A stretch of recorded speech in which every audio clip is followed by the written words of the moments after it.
Yes. What? No! Welcome back to State of Decay 2 and my lethal sheriff run.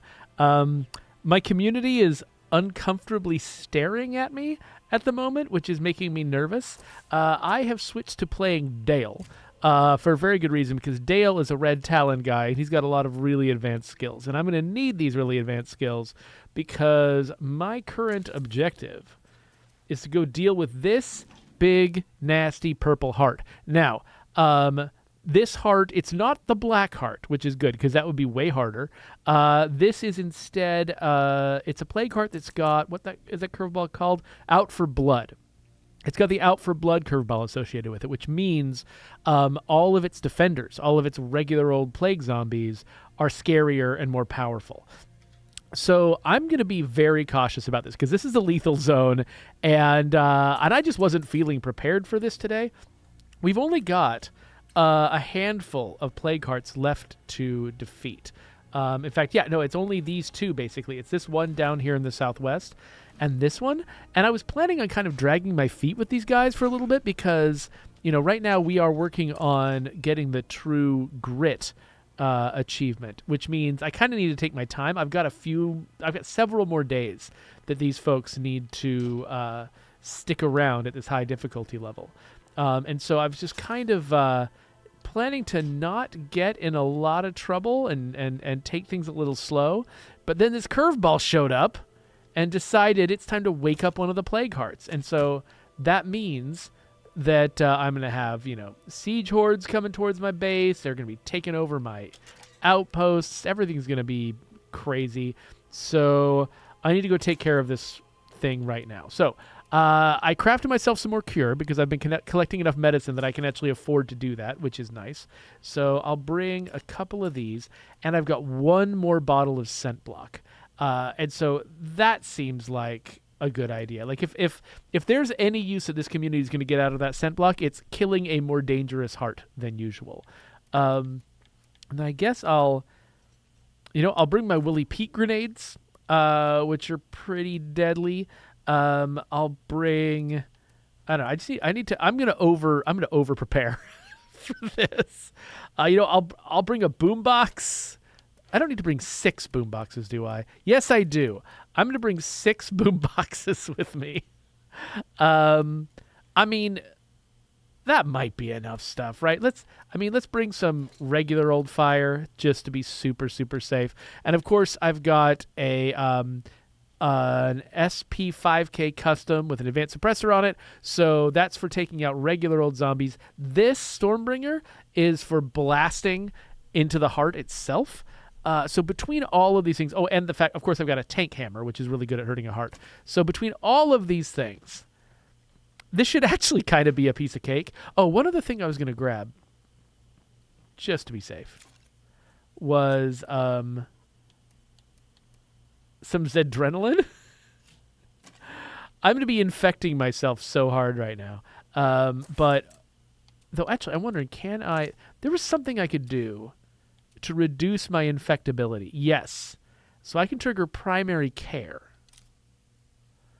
And that's going to make me more immune to plague. It's going to make me, it's going to give me more health. Okay, so now actually, what my hope is that this is actually going to be really anticlimactic. That I've built this up like it's going to be really scary and dangerous. But because I've over-prepared... Oh, okay, I just heard ferals coming at me. So we're just going to start moving without really knowing where we're going. Because I would like to not be near the ferals. But yeah, my hope is that this is actually a super boring anticlimactic episode. Because I did all this preparation up front. And then this heart's a piece of cake. And actually, maybe this heart goes so easily that I'm like, you know what? I'm tired of plague hearts. Let's go kill the other one too. So I'm just going to let my naive, happy little heart predict that as the outcome instead of me getting Dale killed, which is also one of the potential outcomes. So yeah, all of these red zombies with the purple eyes. Oh, good. That's a horde I don't want to be near. All right, but I have to be near them because this is where the plague heart is. So, am I? Yeah, I'm getting close. So yeah, the zombies that are red with the purple eyes, they've got a curveball effect on them that makes them more immune to melee damage, and it makes them more damaging themselves when they attack me. Okay, I am a little bit off the track here. Okay, I got to get this car to a decent place where I can escape with it if I need to. All right. So Dale, luckily, has got one of the abilities that lets him just grab a zombie and murder it out. Oh, gosh, but only one at a time. Only one at a time. Okay, so I should have triggered scent block before I got here. Oh, what? What the heck? Okay. Anyway, I'll trigger scent block now. So hopefully no new zombies will recognize me. And I'll trigger Zedrenaline, which means that I have more stamina and health recovery. And I didn't end up using the boombox. Okay, so now the zombies are charging in here. They don't see me. They don't detect that I am a human. And so now, I'm going to throw... Oh, the Willy Pete didn't quite go in the doorway. But I have set the entire interior of the house on fire. So hopefully, that's killed a lot of the zombies. And they still can't recognize me as the source of all of their torment. Oops. I accidentally smacked that zombie instead of climbing into the window. All right. So now, I don't know how much damage, if any, the Willy Pete did to the actual... Yeah, I don't think the Willy Pete did any damage to the plague heart. There. Now that Willy Pete is in the same room as the plague heart. So that probably set it on fire. Though apparently not enough to take it down its last health level.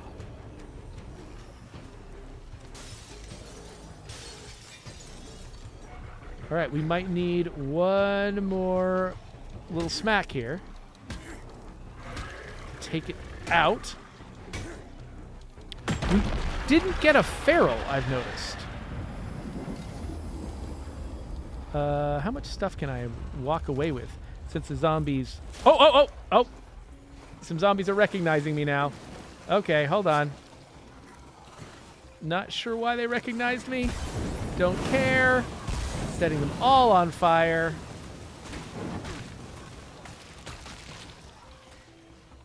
So many zombie deaths. It's almost like we were playing in the Nightmare Zone and killing the plague heart automatically killed all the zombies. Not quite. We still got a few survivors.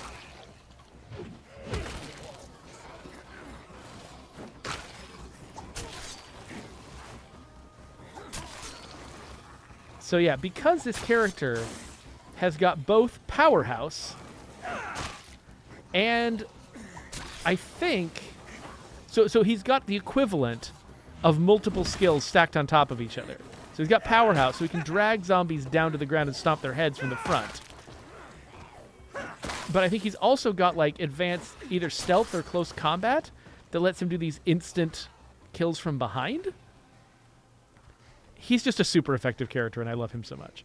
So let's drop that in the trunk and that. And now that I'm not being attacked by zombies anymore...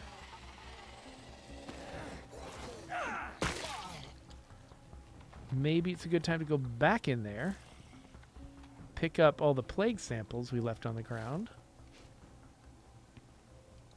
and get more crap out of the back of this thing. Who needs snacks, right? Nobody needs snacks. Nobody needs another close combat weapon. All right. Husk removed. And my scent block is still active. Like, with scent block on, I can just stand in front of this zombie and they're like, hey, are you my friend? Oh, wait, they're not. What? Oh, you know what? I think scent block is not quite as perfect as it's easy to imagine it is.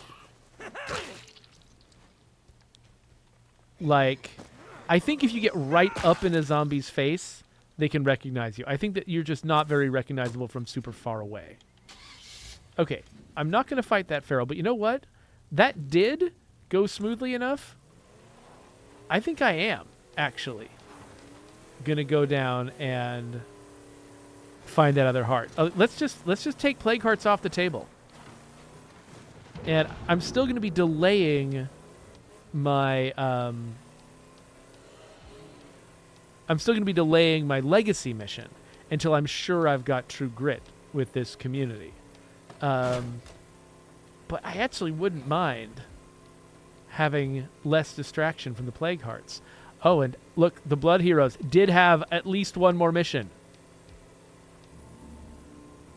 So as we were predicting last time, is this still where I want to be? Yeah, kind of. As we were predicting last episode, the blood heroes do have one more mission for me.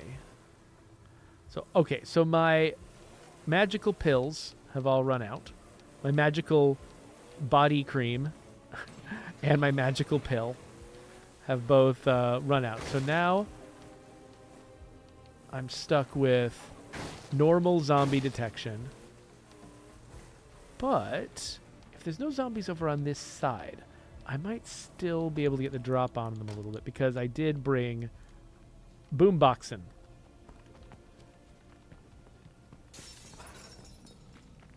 So, for instance, if I place a boombox over here, let's kill the zombies that already see me. But basically, as soon as I start attacking the plague heart and it starts summoning zombies, I'm going to trigger that boombox and attract all of the incoming zombies to the boombox. Now, oh, wait. I heard a zombie attacking me, which means it thinks it knows where I am.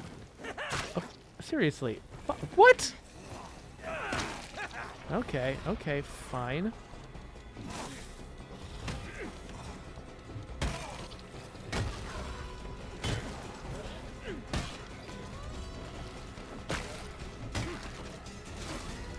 Why is everybody in here? Do they all see me? I guess I thought I had been subtle. Okay, stop it, please. Okay, I'm going to use some cure real quick. Just take that down a peg. I've still not attacked the heart. Though I've just woken it, but that's fine. We're about to kill it anyway. Okay, so now I'm going to start hurting it. And at the same time, I'm going to trigger the boombox outside the house. So zombies will come over here, but hopefully most of them will go to the boombox instead of coming in here. So I'm going to wait for my stamina to recover because I'm stupid and I forgot to bring any energy drinks or stimulants or snacks. Oh, wow. He did a lot of damage with that hit. Uh-oh. You know what? Oh, gosh. Okay, hold on. I thought I had that on full auto. I did not.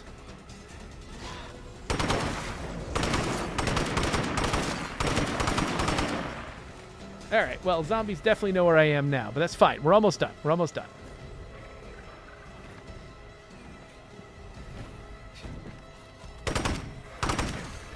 Oh, we're in burst mode?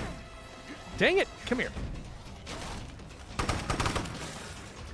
There's just zombies on every side of me. Okay, there we go. We got it. Okay. What?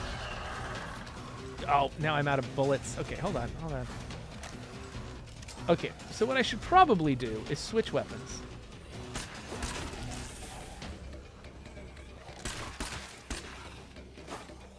so that I'm not incurring even more noise every time I shoot at these guys. Let's see if we can get them into a tighter cluster.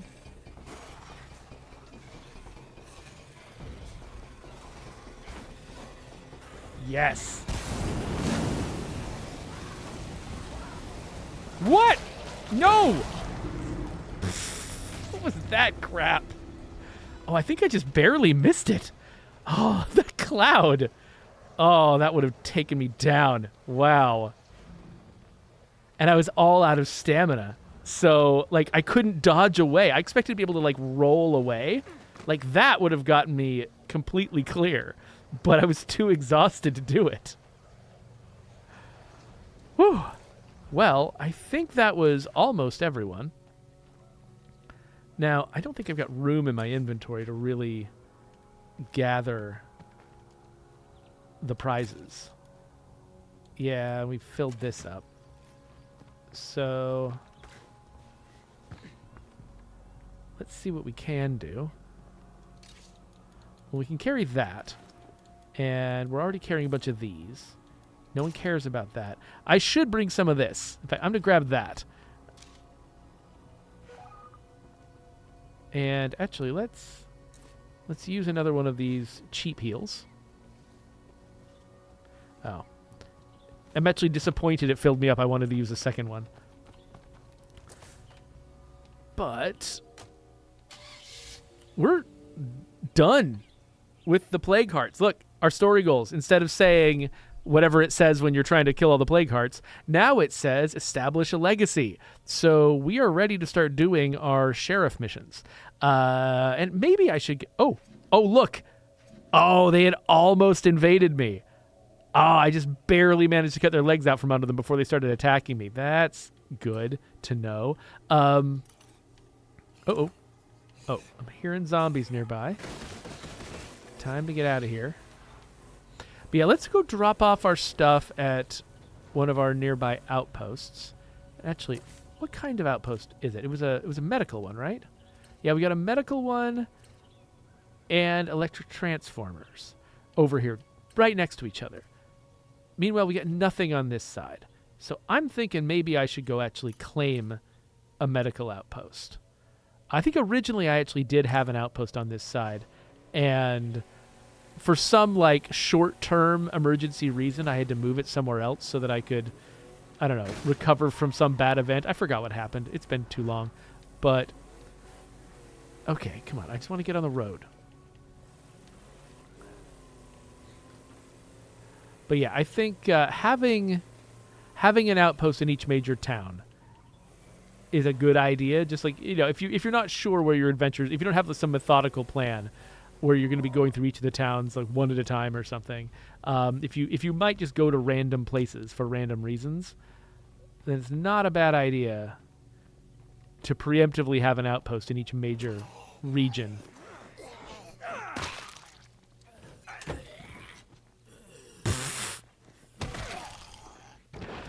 I think I knocked that guy down with the door. Ooh. Oh, right. I need an outpost slot available, of course. So we're going to abandon our old pharmacy.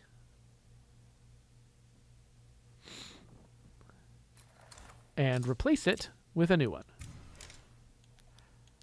And then we're going to immediately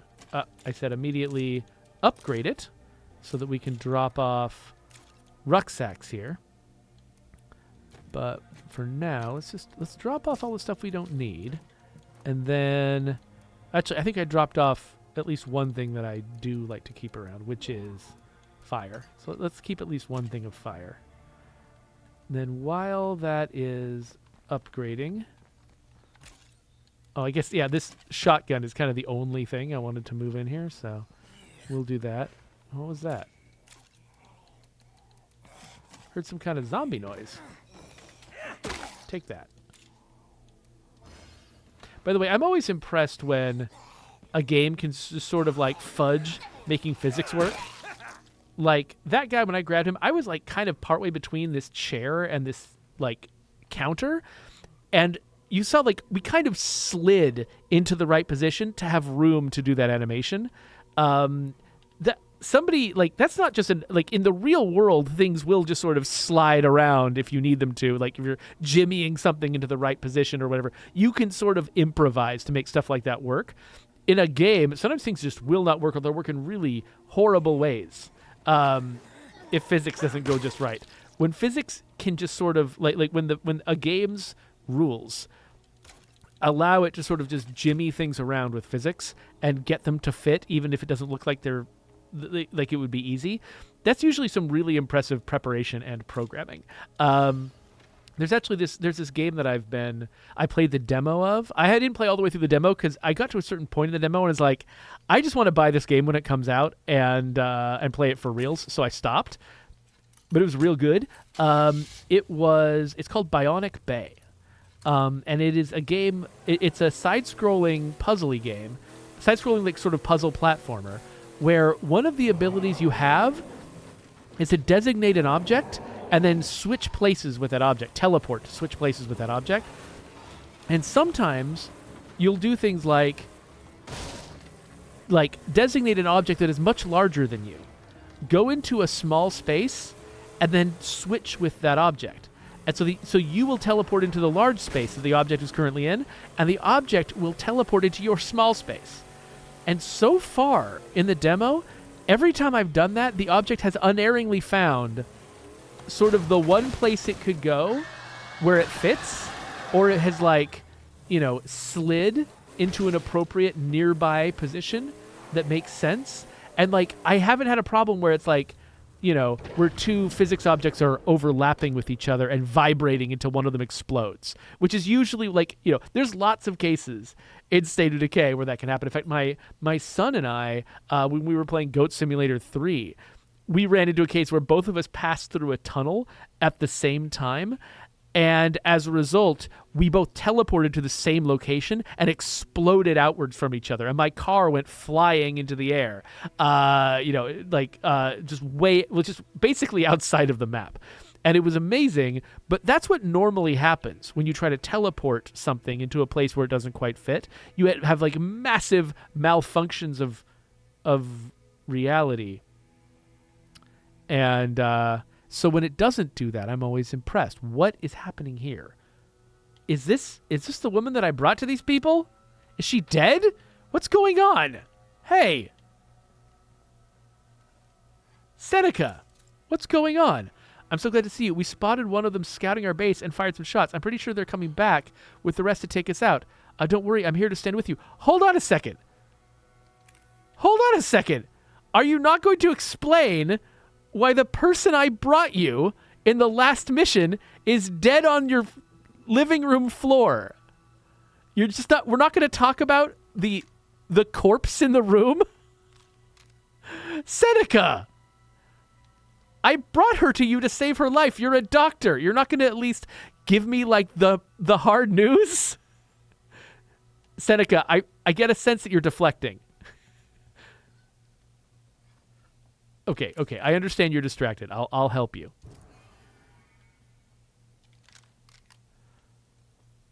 I got my massive gun. I've got my Molotov cocktail. We're just going to wait for some hostiles. Last time we waited for hostiles, it took a little while. And I actually had to go find them after they ran into some zombies. I'm not sure how long we should expect this to take.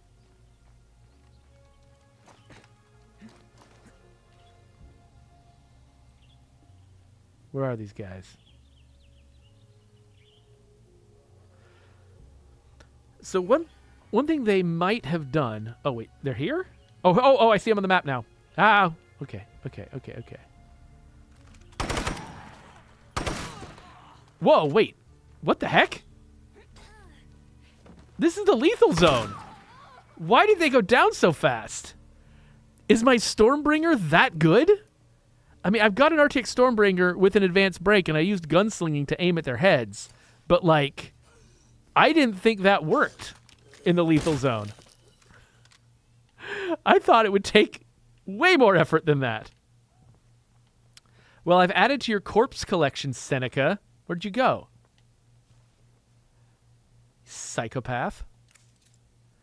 It's been dangerous around here. I'm not sure it would still be standing if it weren't for your help. Your community... Your apostrophe E community? Come on! Proofread! All right. Your community is looking pretty full. Otherwise, we'd offer to join. Don't worry about it. We'll stay allies for now. That sounds good to me. Right. All right, here we go. I'm joking around about the proofread thing. Obviously, those kinds of typos, they slip in everywhere. Every game has got them somewhere. I'm not very serious about that. Okay, but, I mean, we've kind of accomplished everything we can accomplish except for our legacy missions. Because, yeah, we did, we've defeated all of the Plague Hearts. We finished the Blood Hero storyline, I think, right? Because, yeah, we're allies with them now. And actually, I should check out what the benefit of being allies with them is. Because I'm curious. It could be technically almost anything. And I didn't have anything to do with the creation of this mission, so I'm very curious. So we'll look that up once we get home. But yeah, so now basically what we've got left to do is our Sheriff Legacy missions and waiting out the clock until we get True Grit. We should also check up on how close we are to True Grit. It's convenient that we decided that the limit you're striving for is, or the threshold you're striving for is 100 days, because that means it lines up perfectly with the percentage completion of the achievement. It is interesting sometimes when I'm playing a game, I will take note of how they implemented their achievements, because like original like Xbox 360 achievements. By the way, have I gotten off track, or am I still? Yeah, I'm still going up the right road. Original Xbox 360 achievements. Basically, you sent a message to Xbox Live from within the game that said they got the achievement, and all the tracking of their progress towards the achievement was done in the game, and there was nothing external that knew about it. You know, there was no progress bar outside of the game. And so, actually, my favorite thing, like you know, I didn't make a lot of games for 360 before switching over to Xbox One, but I remember like I made the I worked on the Where the Wild Things Are video game, which you can get for about a penny these days. Worked on that game, and we actually, like, even though that game had a very low budget, I insisted that we had to have an internal achievement tracker. And so it does have an internal achievement tracker because it just, I don't know, I just felt like I didn't want to rely on the external stuff, and especially I wanted to be able to, like, you know, give people kind of more information on, like, what the achievements actually were. And I love achievement systems, and so I just really wanted to spend some time working on one. So that's what we did there. But yeah, so back in the day with Xbox 360, you know, the game would track progress towards an achievement, like kill 50 zombies or something. You'd count those 50 zombies internally, and then just tell Xbox Live when the player had achieved that. And then the achievement was just on or off.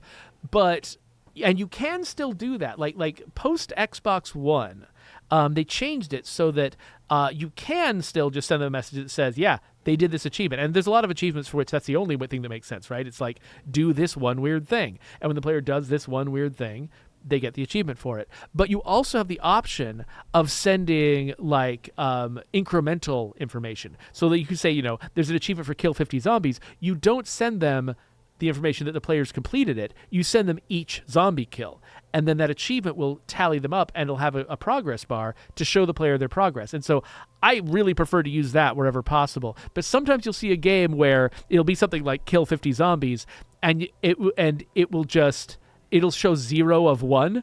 And so when you kill the zombies in the game, and you hit your 50th zombie, then it turns the achievement on. I'm like, oh, they did it the cheapo way.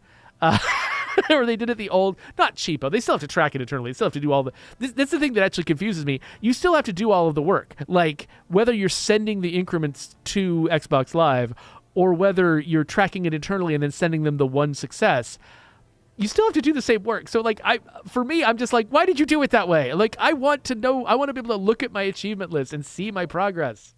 But I think sometimes achievements, you know, like, I am a designer who absolutely just freaking loves achievement systems, and I get really into it. I really want to do a super, super good job of the achievements, and it hurts me. Like, we've got a few achievements in this game that are not very good, and it hurts me inside because I'm like, I really want these to be good achievements. And so I get super invested in it. I'm always just pushing for us to do the best possible implementation of achievements that we can. For some developers are just not very interested in achievement systems. They're not personally very motivated by them, or they're just like, we've got a lot to do in this game, and the achievement system, while it's nice, I mean, it's an afterthought. And so you can kind of tell when it was an afterthought because of the way they're implemented. But here, True Grit, you can see we're at 93%. So that means we need to last one more in-game week. We need to last 7 days, and then we get True Grit, which I've been like excitedly waiting for a very long time. Like there's a lot of players who, as soon as we released the Choose Your Own Apocalypse update, which included this achievement, there's some players who blitzed it real fast. It's like, this is my mission in life right now. I'm going to get True Grit. But for me, I've just been sort of passively in the background aware that True Grit was a thing, and I haven't been focusing on it. And I sort of weirdly ended up with like multiple different communities that all had very high like numbers of days that I've been playing them in high difficulty levels. But because I was playing so many different communities, none of them, like, I personally have definitely played over 100 hours, over 100 days, which is actually more like 150 hours at high difficulty levels. I've definitely done that as a player, but as a community, none of my communities have done it because I keep spreading out my time across all these communities. So but now this community, they are the one that has got that 93%. And so 7 more days, just 7 more days, which probably means, how long? So yeah, so this episode right now, I'm at about a little over 30 minutes. And so this is going to be a fairly short one. Most of my episodes are around 45 minutes to an hour. And since days in State of Decay are 90 minutes, that means on average it's about 2 episodes a day. And so the fact that it's 7 days sounds short, but it might be like 14 episodes. And since this is what episode 19 or something, so we might be playing this community until like episode 34, 35, something like that, to get True Grit on, and then Legacy after getting True Grit. So I don't know. We'll see. One thing I could decide to do just for fun is like set my character up and like now because there are no plague hearts left. That means there are no sieges left. There are no infestation hordes left. There's just random zombie spawns around my base. Part of me wonders, like, what if I left my game running for like several hours and left it recording as well? And then just like fast forwarded it like by like 100 times or something like that. Could we do like a weird short episode where we're just watching a bunch of time pass and then I get much closer to True Grit? That might feel kind of cheap, but it would be kind of funny to just sort of like get a time lapse of the day-night cycle of the game as a character just sort of stands in a safe place. There is a chance that, the base could get attacked, but my people are pretty good at fighting off invaders, especially if it's not a full-on siege. If it's just a horde that happened to wander by, it's not that hard to defeat something like that. I just wonder, like, what is the safest place for my character to stand? Like, is it on this Lunderguard lumber box right here? This like, it's not a box, it's like a sheaf of lumber. Like, if I just stood here with this juggernaut behind me, could I survive, like, for multiple days to watch the day and night cycle go by? I'm really kind of curious now. I'm not going to do it right now, right here. But yeah, I guess, I don't know. We'll have to see. Yeah, so we're going to wrap this episode up, but I don't know, maybe the next episode, which will be here, maybe that will be genuinely me time-lapsing the day-night cycle just to make True Grit happen faster. We'll see if I have so little pride that I'll do that.